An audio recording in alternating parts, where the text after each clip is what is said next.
हमारे YouTube channel NP classes पर सभी छात्रों का स्वागत है। हम क्लास 9th का साइंस में फिजिक्स में चैप्टर गति पढ़ रहे थे, जिसमें हम गति की परिभाषा और उसके प्रकार पढ़ चुके थे। आगे दूरी विस्थापन भी जान चुके थे और चाल और वेग भी पढ़ चुके हैं, प्रकार भी जान चुके हैं। अब लास्ट में हम पढ़ेंगे त्वरण। त्वरण किसे कहते हैं और त्वरण के प्रकार जानेंगे और त्वरण के बारे में जानेंगे। तो आइए देखें कि त्वरण किसे कहते हैं। तो अगर हम त्वरण की बात करें तो त्वरण का फार्मूला होता है त्वरण बराबर वेग में परिवर्तन बटा समय। तो अगर हम त्वरण की परिभाषा दें सूत्र के अनुसार तो एक शब्द लेंगे हम किसी, या एक वाक्य लें हम किसी गतिमान वस्तु के वेग परिवर्तन की दर त्वरण कहलाती है। अगर फिर से देखें तो किसी गतिमान वस्तु के वेग परिवर्तन की दर त्वरण कहलाती है। मैंने पहले भी बता चुका हूँ कि जब समय से भाग रहता है तो उसमें परिवर्तन की दर लगता है तो और उसका परिभाषा बन जाती है। इसे त्वरण की परिभाषा हो गया कि किसी गतिमान वस्तु के वेग परिवर्तन की दर को हम त्वरण कहते हैं। अब अगर हम त्वरण के बारे में जानें तो त्वरण को हम ऐसे लिखते हैं, त्वरण सदिश राशि है और त्वरण का मात्रक मीटर पर सेकंड स्क्वायर होता है। अब अगर हम देखें कि त्वरण दो टाइप के हम देखते हैं, एक होता है धनात्मक त्वरण, एक होता है ऋणात्मक त्वरण। अगर हम धनात्मक त्वरण की बात करें और साथ में ही ऋणात्मक त्वरण की बात करें तो दोनों की परिभाषाएं बहुत आसान से हम याद करेंगे। जैसे देखें आगे कि धनात्मक त्वरण और ऋणात्मक त्वरण, अगर एक शब्द लेते हैं हम कि यदि किसी गतिमान वस्तु का वेग, यदि किसी गतिमान वस्तु का वेग समय के साथ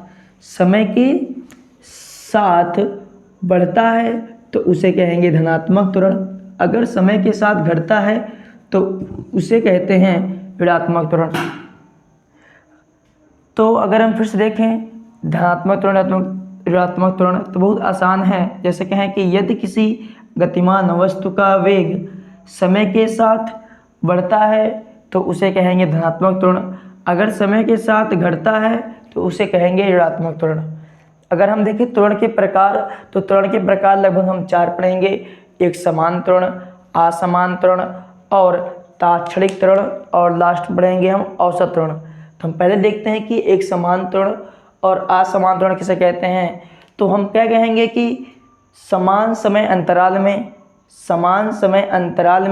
गतिमान वस्तु का वेग परिवर्तन, यदि समान समय अंतराल में गतिमान वस्तु का वेग परिवर्तन अगर समान होता है तो उसे बोलते हैं एक समान त्वरण। अगर समान समय अंतराल में गतिमान वस्तु का वेग परिवर्तन असमान होता है तो उसे बोलते हैं असमान त्वरण। अगर हम दोबारा देखें तो यदि समान समय अंतराल में गतिमान वस्तु का वेग परिवर्तन समान होता है तो उसे बोलते हैं एक समान त्वरण। अगर यदि समान समय अंतराल में गतिमान वस्तु का वेग परिवर्तन असमान होता है तो उसे बोलते हैं असमान त्वरण। अगर हम तीसरी बात करें औसत त्वरण की परिभाषा देखें तो औसत त्वरण का सूत्र होता है वस्तु के वेग में कुल परिवर्तन बटा कुल समय। अगर औसत त्वरण की परिभाषा देखें सूत्र के अनुसार तो यदि कोई गतिमान वस्तु परिवर्तित त्वरण से गति करता है तो वस्तु के वेग में कुल परिवर्तन तथा कुल समय का अनुपात औसत त्वरण कहलाता है। अगर दोबारा देखें तो यदि किसी गतिमान वस्तु का परिवर्तित त्वरण से गति करती है तो वस्तु के वेग में कुल परिवर्तन तथा कुल समय का अनुपात औसत त्वरण कहलाता है। अगर हम उसकी चौथी परिभाषा की बात करें जिसे हम तात्क्षणिक त्वरण कहते हैं तो क्या कहेंगे, किसी निश्चित समय में या क्षण पर वस्तु का त्वरण तात्क्षणिक त्वरण कहलाता है। अगर फिर से देखें तो किसी निश्चित समय पर या क्षण पर वस्तु का त्वरण तात्क्षणिक त्वरण कहलाता है। तो हम त्वरण किसे कहते हैं, त्वरण के प्रकार जान चुके हैं। तो अब इसके आगे हम नोट्स की तरह व्हाइट बोर्ड पर लिख दिए हैं इसकी परिभाषा और इसके प्रकार। आप लोग चाहे वीडियो रोक कर या स्क्रीनशॉट ले लेंगे। तो आज के लिए इतना ही, धन्यवाद।